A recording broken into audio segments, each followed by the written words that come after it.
All right. Good morning, everybody. So we have just covered up to what you would see if you were to take one of our courses in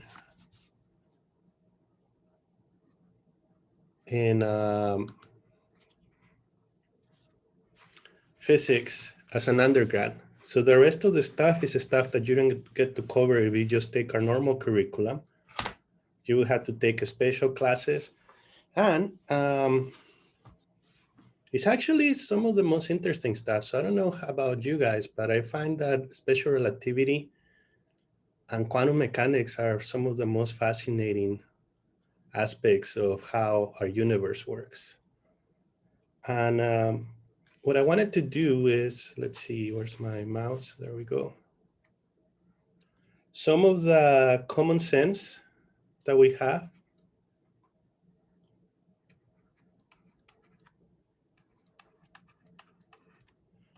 versus what special relativity tells us, okay? So for instance, what we had found is that if you have observers who are in motion relative to each other, those two observers can assign a length to an object and a time interval between two events. And that's not something that you think about with common sense, right? That doesn't make sense. So for instance, if you were traveling in a bicycle and your friend, if you're riding your bicycle and your friend is laying down on the floor and you say, my friend is 5'3",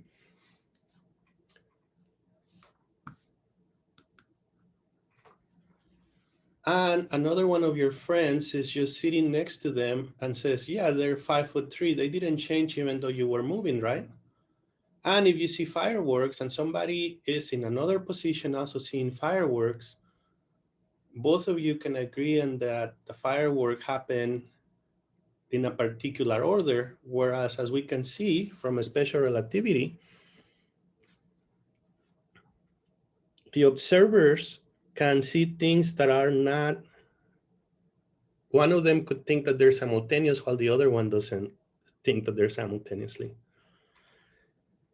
So, which one is correct, common sense or special relativity? Raise your hand if you think it's common sense. And there's a way to raise your hand, right? So raise it right now and see, let me just see a poll real fast.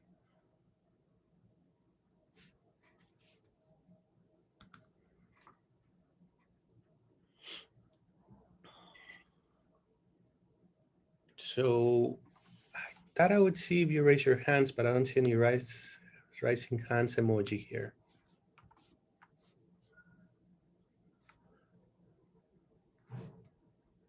Let's see, let me do, well, I guess I have to go into that other setting and stop sharing the whiteboard to see it. So the question is,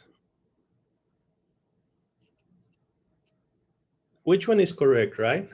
And the answer to that is that we have to do experiments to confirm whether a special relativity is correct or not. And even though it is hard to believe that, say, the length of your friend changes or that the time interval between lunch and dinner are not absolutes, right?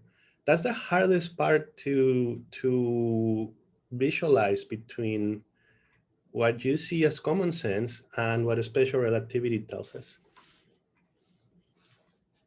So what happens is that we treat length, we treat length and time as invariant.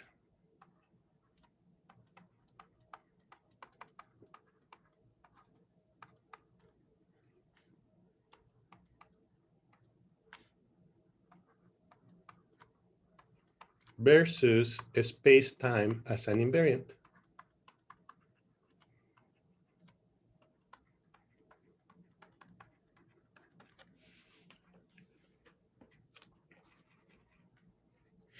So how real is it that you see a clock slowing down, and you saw that in an assignment that you turned in a couple of weeks ago, right? That let's say the spaceship is sending something at 1 beep per second. The spaceship is sending it that, but it's moving at a certain velocity. And for an observer on Earth, that sounds to be like 2-second intervals, right? So how real is this? Which one have you guys seen a phenomena that sounds like this? Please put it on the chat or speak up. A phenomena that might sound like something like this. I don't know if you're familiar with it.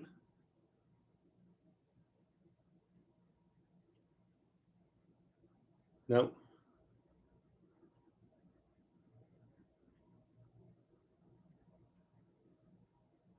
All right, a fire alarm. What about a fire alarm, Jason?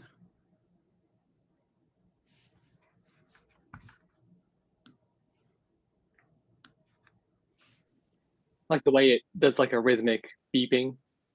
Is that what you're talking about? Well, close. How about when you're riding on a car? No, wait. Let's think about it this way. You have probably listened to the fire truck or the ambulance passing by, or maybe even the police car, right, with their sirens on. When they're coming towards you, you hear it. And when they're moving away from you, you hear something different. Have you guys done that? Anybody?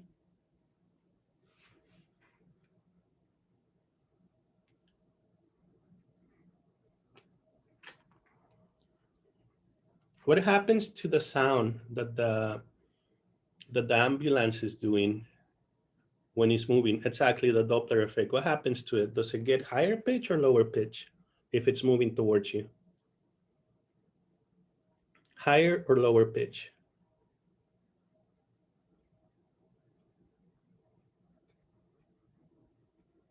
Higher, yeah. So let's say you were driving on a car, and it's a really crappy car, and it's so crappy that the horn is stuck on it. So if you're riding with the car in the car with the stuck horn, you have a pitch, and it's the same pitch that you're listening to because you're riding with the car as if you were not moving, right? But now there's a person standing on the road and you're approaching them, and they hear uh, a pitch change. When the car is at rest, is at a particular pitch. When they're coming towards that person, they hear at a higher pitch, and when he's moving away from it, it's at a lower pitch, right? So the question is,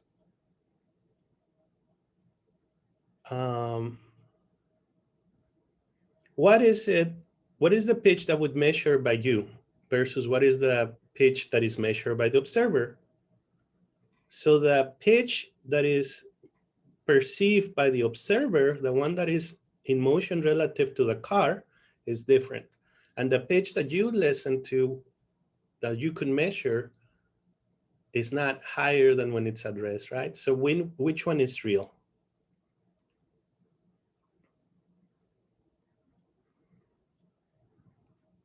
Let's see, this should be a discussion. So which one is real? What do you guys think?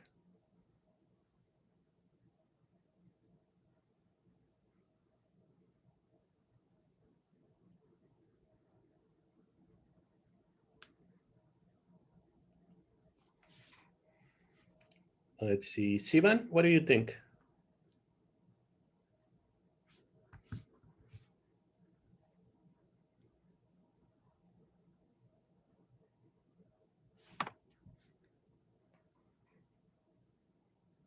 Right, so they would listen to it at a higher pitch, right? But the question is, which one is, what is correct? Did the,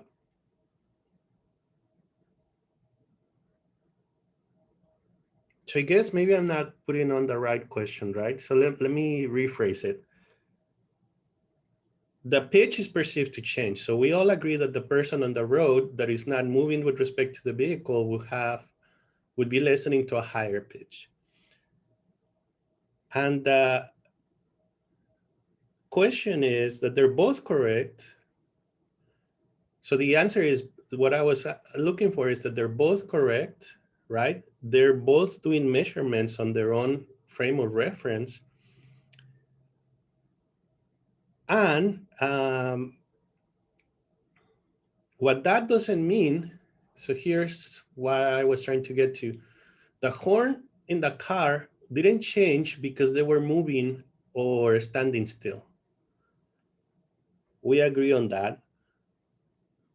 The horn didn't change, but what changed is the pitch of the sound perceived by the observers.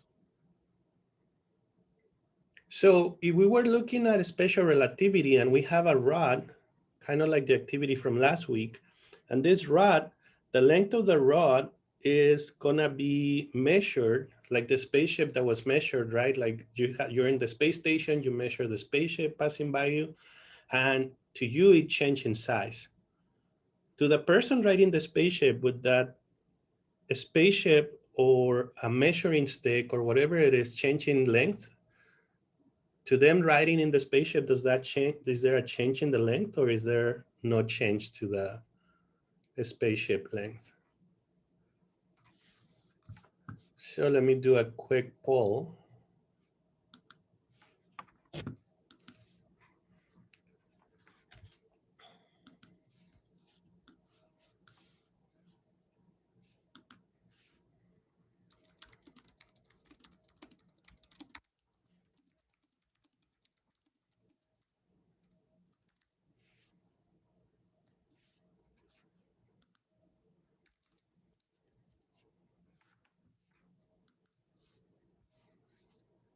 All right, so there's the poll. When riding the spaceship, did it change in length? And I think it didn't record that it changed in length.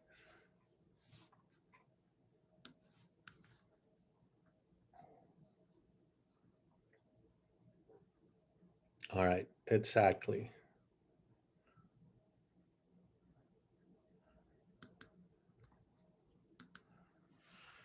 So the spaceship didn't change in length to the person riding it.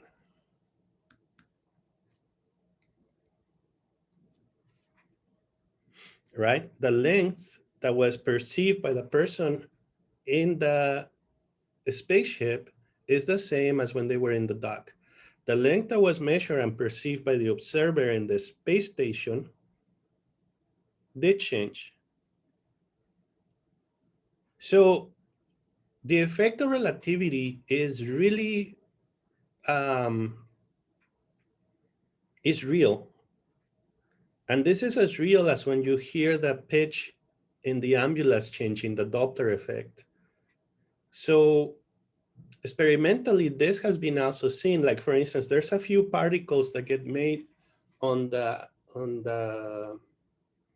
high up in the atmosphere, and this particle get made because there's some cosmic ray hitting something, and up there, like oxygen or nitrogen or something like that, a cosmic ray hits something up in space in the top of the atmosphere, and that creates something called a muon. It's a special particle, and that muon, it decays really fast. So even if it was traveling really fast, it shouldn't travel more than a kilometer down towards us. But it turns out that we can detect them 10 kilometers down from where they got formed.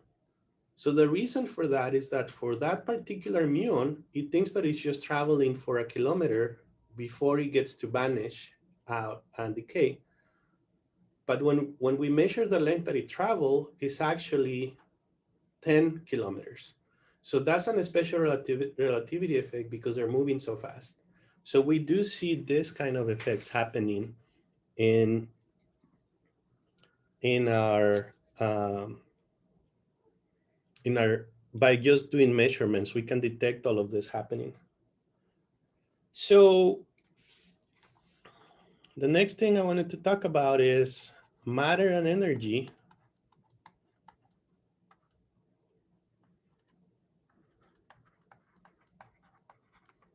in special relativity. So before moving into that,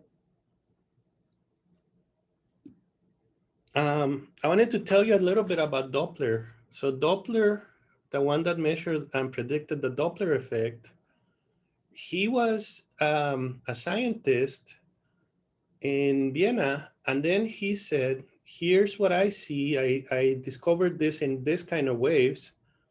The waves that he was thinking about were the waves that come out when you move, when you see a chip moving. And he could see that in the waves, the ripples, because they're moving in this direction, the ripples would be closer on this end and farther out on this end, because the chip is moving, right? So he says, this happens with water waves. It should also happen with sound waves, and the same physics applied to this. So then he solved it and showed it, and people said like, no, that's not true. That doesn't make any sense. We agree it happens in the waves because we can see it, and the drawings that they could take at the time of make at the time of observations agreed, but they said this could not happen with sound waves. Sound waves are different. So then one of his rivals, trying to prove him wrong, he hired an orchestra or a band, put him in a train, and had the train travel towards him when the band was playing something, and he was going to be measuring the pitch of the sound when they were coming towards him in the train, and he was standing here, and when they were passing by and when they were moving away from him. And he said it shouldn't change. The pitch that the sound that the band is making shouldn't change. So he went ahead and did that, and then he hired the band, put him in an open car in the train, his rival to Doppler, and then it started raining, so the band couldn't play. They couldn't make the sound well because a storm was passing by at the same time. So then this guy said, like, it doesn't work. And then he decided to do it again. And this time he changed his experiment. And what he did is that he put the band in some position on the next to the railroad, put him on a room, a room with a roof, like cover. And then he passed on the train and was listening to the band playing. And he still said like, oh, this works in this case, but it doesn't really work for all sound waves again. And he was a guy that was saying really mean things about Doppler, how Doppler was not a good scientist for proposing crazy loony stuff. And other people didn't like him for that reason too, because they were proposing crazy loony stuff according to them. And Doppler got depressed because of that and had to quit his job and died shortly after. But the Doppler effect is real, and people were just mean to him about this, his probably his greatest discovery. They wouldn't believe him, even though they had proof of all of this. All right, so let's talk about matter and energy. So from your previous semester, you and your notion of how things work in space and time, you have ideas of displacement, velocity, acceleration, right? You also have, so from physics one, you were taught about displacement, velocity, acceleration, and you were also introduced to a concept, inertia.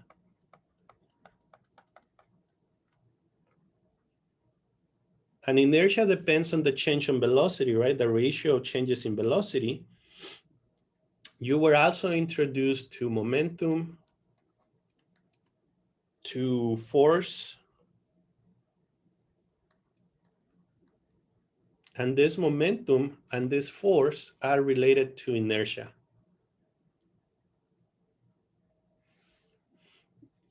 And another concept, energy, right? And but all of these things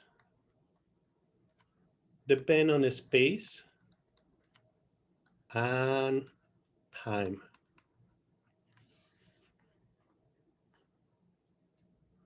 So far, we have seen how these two guys depend on space-time, and then there's a change because we're going to space-time, not a space and time. And I wanted to see, what do you guys remember about inertia? Because this is the important concept today. So Jared, what do you remember about inertia?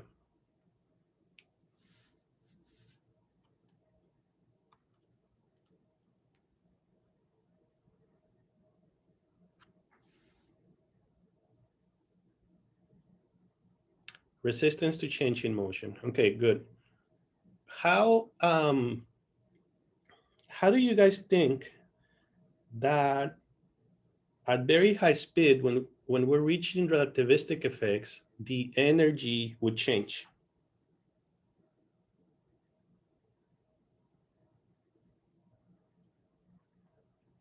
Joshua?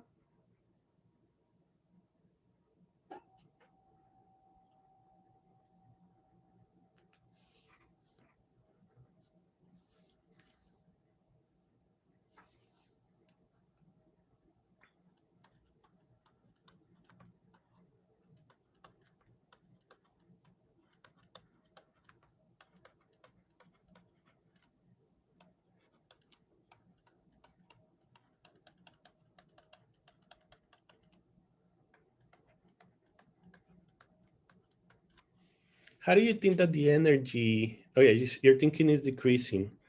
All right, so let me tell you what the energy does. So let's say that you had an electron, right? And I don't know if you guys know how to accelerate electrons. If you have, for instance, a positive charge plate here and a negative charge plate here, and you have an electron here, which way is the electron gonna be accelerated?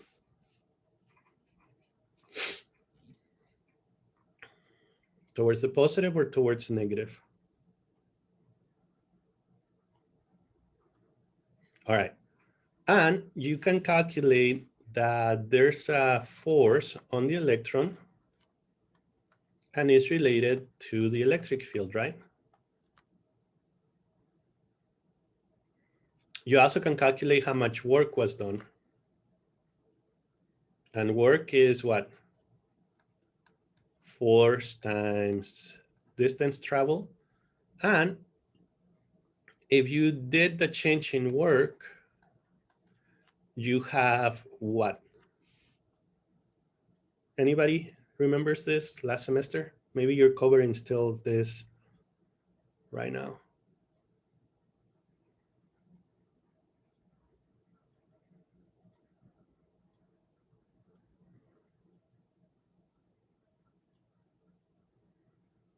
So the change in work is equal to what?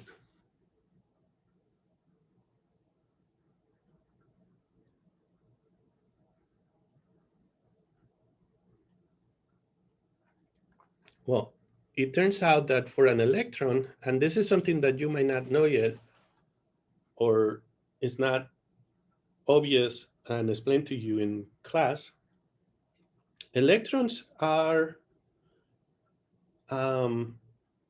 the smallest objects that you can make them, because you cannot break them apart into other parts. So electrons don't have any internal structure. They're just point particles according to our classical notion of physics, that they don't have any internal structure. They're not like a little ball with the springs in the inside or anything like that. So what happens then is that any change, any work done on the object is going to be converted into kinetic energy. So now, if you have an electron and you have it go from an initial speed of 0 and accelerate it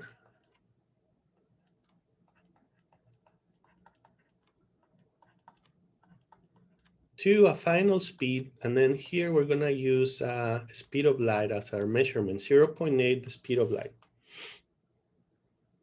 You have to do some work on it, right? But you can do that. You can figure out this kinetic energy. In classical physics that you're familiar with, Newtonian physics, is 1/2 mv squared. So if we took the electron and accelerated so that it can go at 0.8 the speed of light, 80% of the speed of light, and we measure how much energy it takes to do that, we can do that calculation. I'm not gonna spend the time doing it, but we can get how much energy is needed to do that. So now, there's no internal structure to the electron.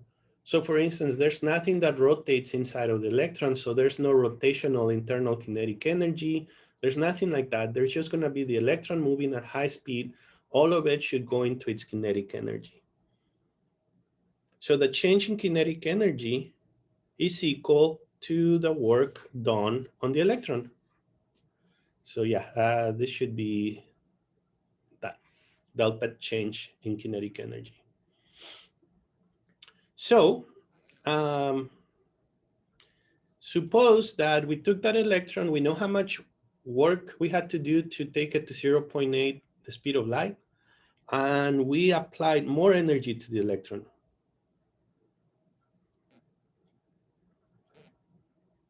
So if we were doing it with traditional Newtonian physics, so work one took the electron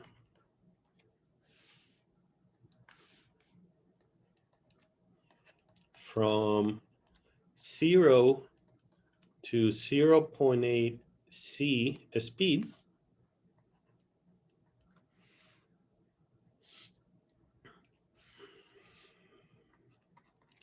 If we do 3 times work 1 on the 0.8 c electron, what is the final velocity? So if you do that, I'm quadrupling the energy that I put into the system. If I quadruple this guy, then this one has to double up because of the square, right? So if we say that, Newton would say it's now going at 1.6 c. You doubled it up.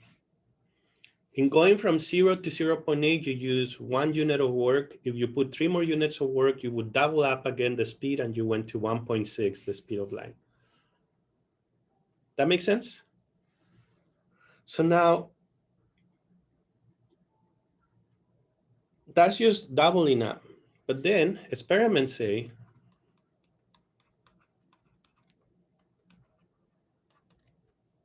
if you were actually to do the experiment, and you can do the experiment in a particle accelerator, it says that it goes by only 20% more.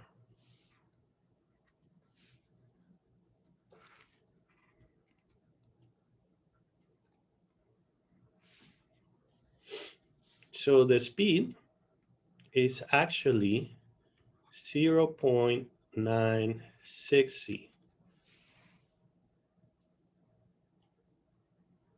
So that shows us that there's something off, right? Because we have said that the internal energy that this electron can pick up, because it has no internal structure, should be 0.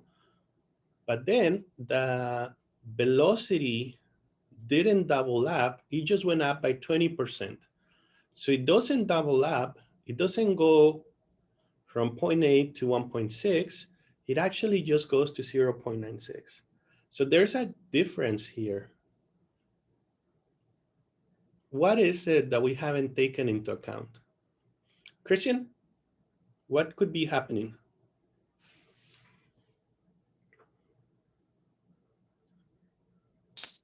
Uh, well, wouldn't things act different when you're going that fast? They wouldn't, they don't exactly, especially particles, they don't really fit with Newtonian physics too well. Right. So you're right. And the speed that that we added to this, the energy that we spent adding it to it, we were assuming that the mass didn't change.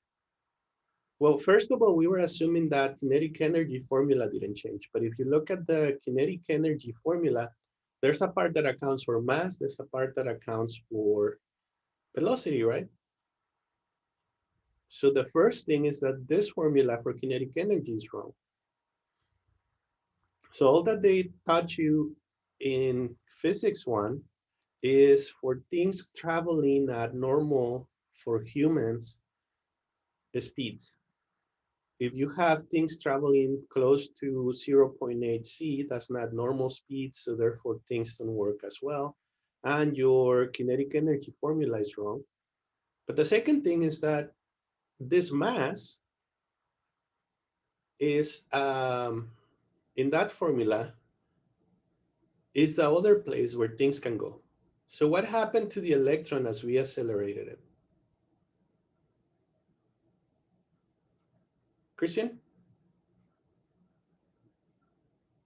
What do you mean? What happened to it You think it physically? got heavier? Uh, So if you look at the kinetic energy equation, right, it could go that some of that energy went into the mass, some of it, instead of going into velocity, went into mass. Would you say that could happen? yeah, I guess so. It seems like it's missing. It needs to account for that somehow. Exactly. So that's this portion, right? You added more work. That means that the kinetic energy should have changed. And instead of going all of it here, it could have gone here. So now this is just like Jared was saying, that there's a change in inertia, which is the resistance to motion, change in motion. So we wanted to speed it up, we wanted to accelerate it, and it doesn't add up to the correct value. All right, so now let me give you a thought experiment. Let's say that you have two observers. One is moving at a very high speed with respect to the other. Would both observers agree on the inertia of an object? So I want to have a discussion on this, and I'm sending you guys to, how do I send this? There we go. I'm gonna have two breakout rooms to have discussion, okay? So you guys can have a discussion about this. And now, again, you have two observers. One is moving at a very high speed relative to the other one. Do the two observers agree on the inertia of an object?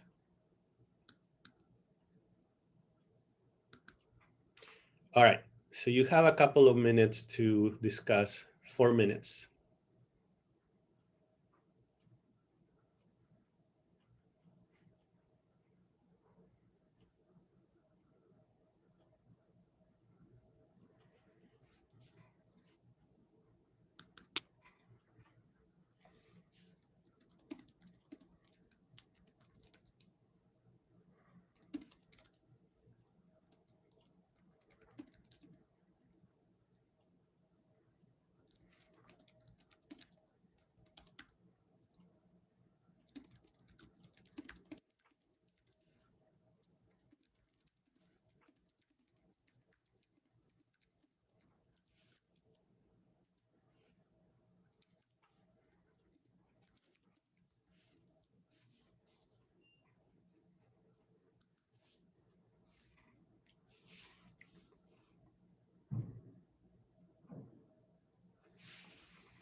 All right, so I think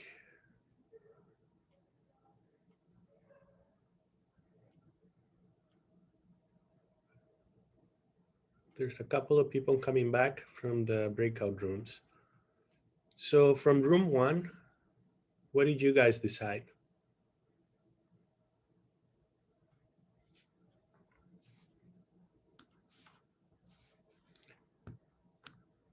Room one?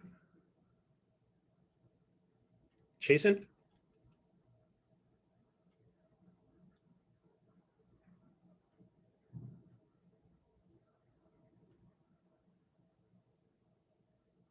All right, and then room two, John? All right, so then what we see then is that inertia depends on reference frame and is not invariant. So let me look at something here then. Inertia is not an invariant.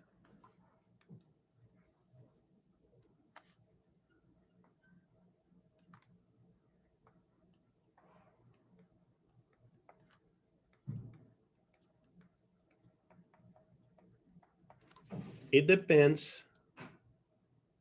Exactly. So Sivan is asking the question, so does that mean that the mass does or doesn't change? So let me give you another example, right? What we have so far is said that, and for instance, we said that inertia, sorry, and is related and exactly the same as the mass. So it turns out that it's not. The inertia that you have, which is what resists the motion, right, is not the same as your mass. So for instance, when you see force is equal to ma, momentum is equal to mb, right? And we made the argument, for instance, that angular momentum is some moment of inertia like that, right? Well, it turns out that inertia is not exactly the same thing as mass. So as an example, what we had to do then is define mass as a gravitational attraction between objects. If we see two galaxies stars in a galaxy or two galaxies interacting with each other, their gravitational interaction is not going to change whether we're traveling fast or we're in a central position, not moving with respect to those two galaxies, right? So the mass is not going to change, but the mass is associated with gravity. However, inertia is not an invariant, and that one changes on your point of view, on the reference frame. So mass is an invariant.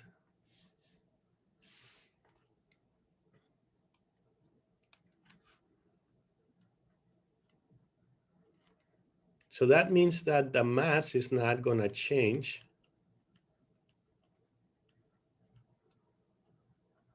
even if you're moving or not.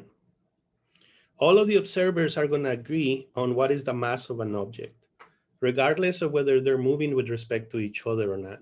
They're not going to agree on the inertia of the object, but they're going to agree on the mass of the object. And the change that they're not equal is only apparent. It's not apparent when you're in Newtonian speeds, but it's apparent when you're at relativistic speeds. All right, any questions about this?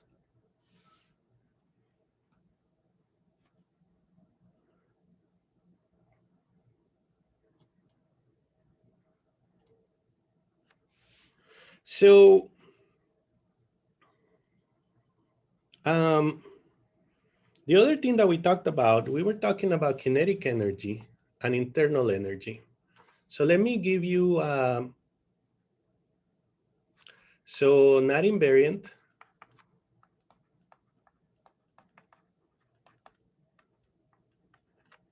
kinetic energy and inertia. And invariant, so this is something that stays true all the time. Mass is an invariant. Now, how about the energy of the system? Total energy. Is energy the same, or would it change if you have a different point of view? What do you guys think? Is total energy going to go up here or down here? That's the total energy.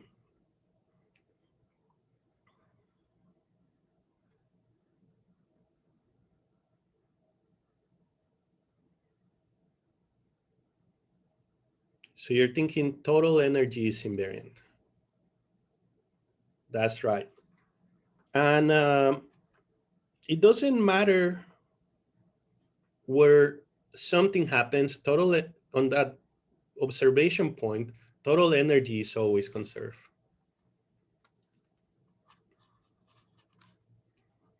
And as an example, for instance, of how total energy is conserved, right?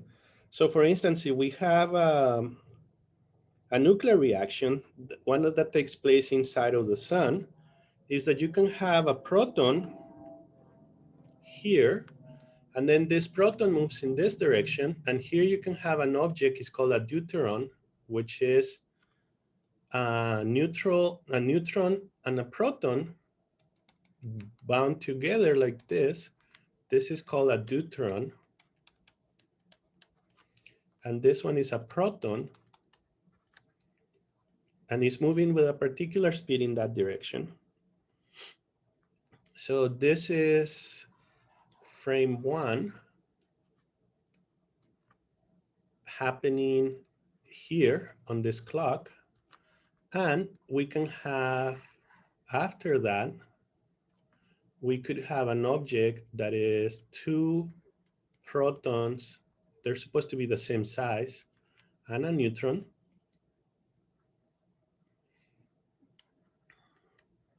Some radiation coming out. And this is happening at a later time. This is kind of be a clock right here. And this object right here is a helium-3 nuclei.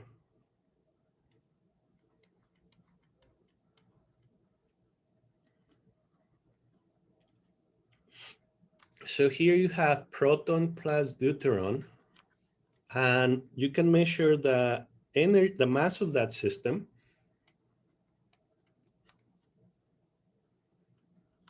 I'm gonna give you the numbers.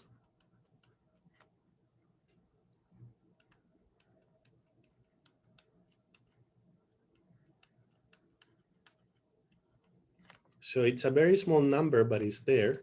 And then here we will have the helium nuclei. And here the mass is just the nuclei 0.00641.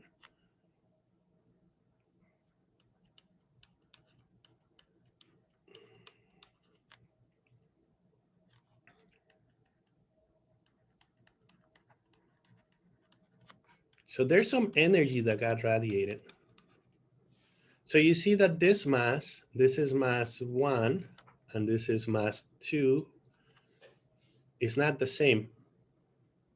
So what happened there is that we have that the nuclear energy that the two had initially got changed. The total mass of the system, the nuclear mass, which is the mass of the proton, the mass of the proton and neutron, when they got all together, it got lower by a little value, right? So this is where Einstein came in and said something. All right, so this is the